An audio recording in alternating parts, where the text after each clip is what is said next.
Shalom bakunzi b'ikiganiro kanguka, uno musi turi ku musi wa mbere, mu kanya gato mugira mukurikira ikiganiro co muri kano gatondo.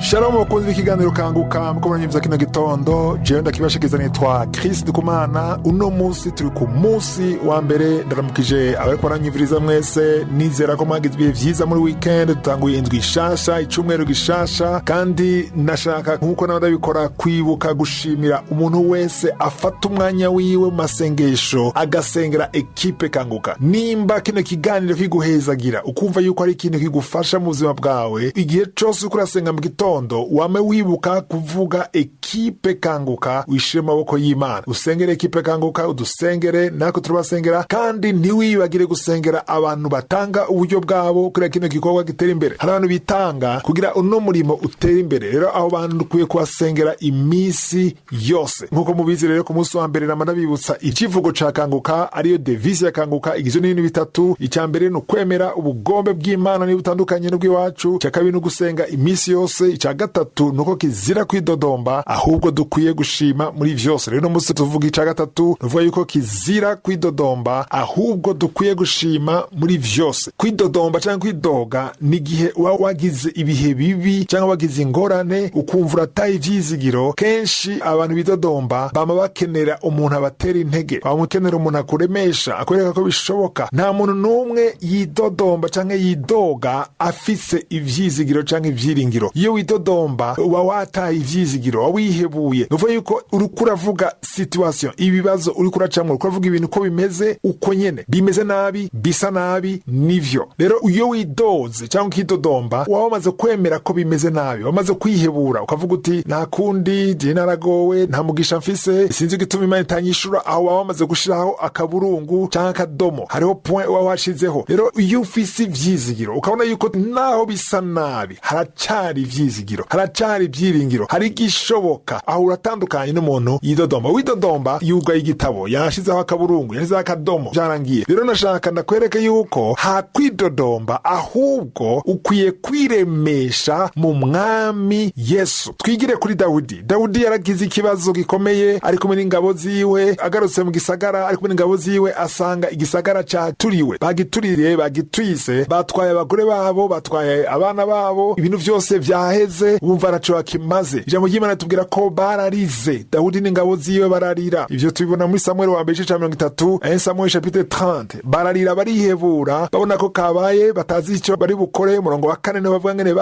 bararize gushika naho atanguvu, atankomezi bari bagifise zo kurira. Ariko umurongo duhagarara ko no musi, umurongo wa 6, Samuel wa mbere 30, umurongo wa 6, Samuel chapitre 30 verset 6. Batubwira ngene Dawudi yagize ikibazo, agira ubwoba kuko ingabo ziwe bashaka kumutera amabuye, kuba bari bamaze kubabara, bashaka kumuta kwishavu, bashaka no kumwica. Umwe wese yarababaye kubera yabuze abana biwe, abakobwa biwe, abahungu biwe. Umurongo wa 6 rero ngene urangira, niho nashaka guhagarara no musi, ngo Dawidi ngo asubira aritera intege, yishimikiza Uhoraho Imana yiwe. Wewe uri mu bibazo, wewe umerewe nabi, kirazira kwidodomba, ahubwo ni wishimikize Uhoraho Imana yawe, Uwiteka Imana yawe. Imana yakuremye niyo ukwiye kwishimikiza. Wibuke yuko hari Imana mwijuru ishoboye kugutabara, ishoboye gukura mu bibazo urimo. Kwidodomba canke kwidoga ntaco bifasha, ntaho bigushikana, ahubwo bigusubiza inyuma, ahubwo bikingurira umuryango Satani akinjira mu buzima bwawe. Ariko ni wishimikiza Imana yawe. Mbega uyishimikiza Imana gute? Uyishimikiza mw'ijambo, urishimikiza ijambo ry'Imana, uratura ijambo ry'Imana, uravuga uti Mana urashoboye, Mana ya Abrahamu, Mana ya Isaka, Mana ya Yakobo, ndaje mu izina rya Yesu. Nubwo bisa gutya, nubwo abana banje mbona ko vyabaye nabi, umengo nta cizere, ndazi ko ukwizeye atamaramara. Ayo majambo ari uvuga, ukwizeye arafise ivyizigiro, biracashoboka. Imana ishobora gutabara abana bawe, Imana ishobora guhindura umugabo wawe, Imana ishobora guhindura umugore wawe, Imana irashobora kukiza iyo ngwara yawe bakubwiye ko idakira. Ariko vyose bivana n'ingene bibona. Mbega uri kurarira bidodomba canke urafise ivyizigiro ko Imana ishobora bishoboye. Mbega hari ijambo ryo bari kuremesha rikubwira yuko ibidashobokera abana b'abantu bishobokera Imana. Inyifato yawe, imvugo yawe niyo yerekana kazoza yawe. Rero Dawidi yavyifashemwo neza, yishimikije Uhoraho Imana yiwe, kandi mu nyuma ciyagwana aranesha kuko yayishimikije Uhoraho. Niwishimikiza Imana, Imana izogucira inzira. Ibibazo uriko urabamwo siwe wa mbere ubigize, n'abandi barabigize, ariko niwizera Imana. Nta kibazo na kimwe uriko uracamwo Imana itarizi, nta kibazo rimwe Imana idashobora gukemura, kuko ibidashobokera abana b'abantu bishobokera Imana. Rero urashaka gutera intege umuntu wese ko yaca mu bihe bigoye, ntiwidodombe, ariko wishimikize Uhoraho canke Uwiteka Imana yawe.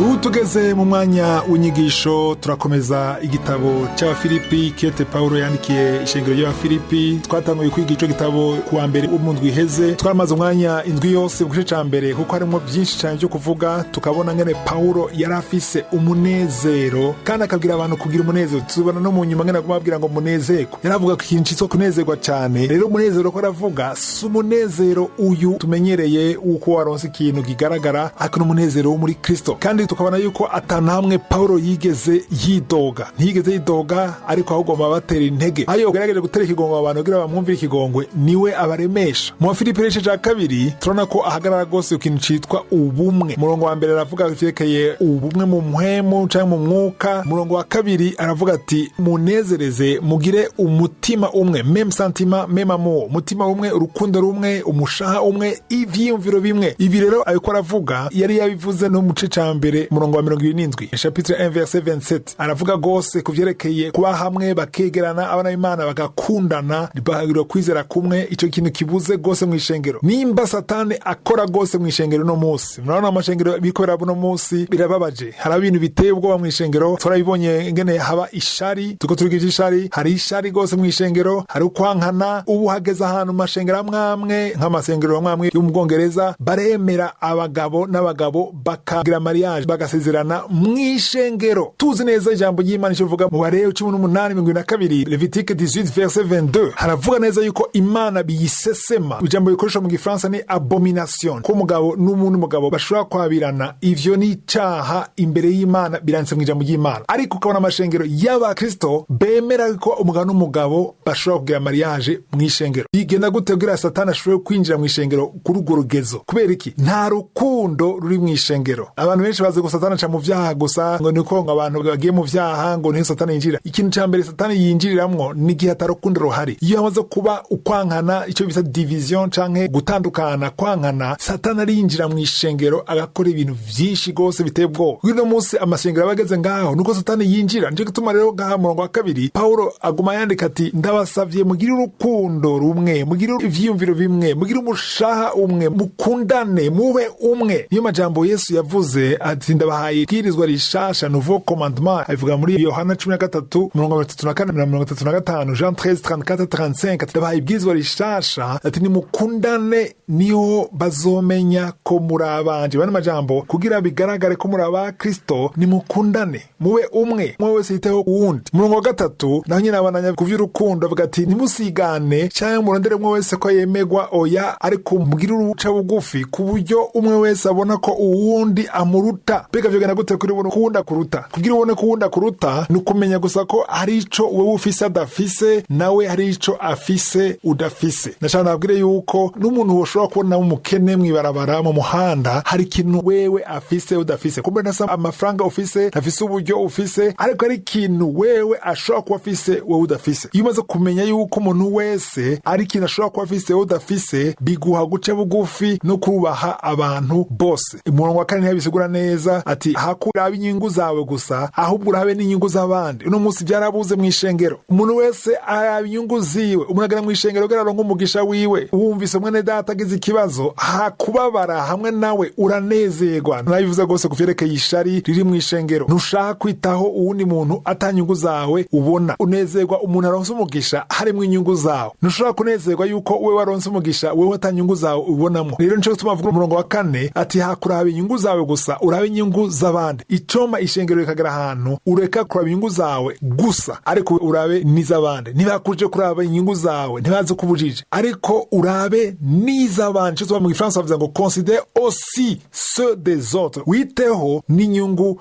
z'abandi. Niwo mutima wa Kristo ubuze mu ishengero. Umurongo wa 5 avuga ati mugire ivyiyumviro canke ivyifuzo vyari muri Yesu Kristo, ko Yesu yitaho abandi. Yesu yari yanse aja ku musaraba ku nyungu zacu. Mbega urashobora kwemera guheba ivyawe kugira ufashe uwundi? Urashobora kugira effort kugira kigoro ku nyungu z'uwundi? Ico rero kiravuze mu ishengero. Nizere ko natwego yuko turavyigira ko ejo nzokomeza ryo bahizagire mugira umunsi mwiza. Nizeye ko mwubatswe, ntimwibagire gufyonda ku gakengeri kugira muze muramenyeshwa igihe cose dushizeko ikiganiro gishasha. Muhezagirwe cane.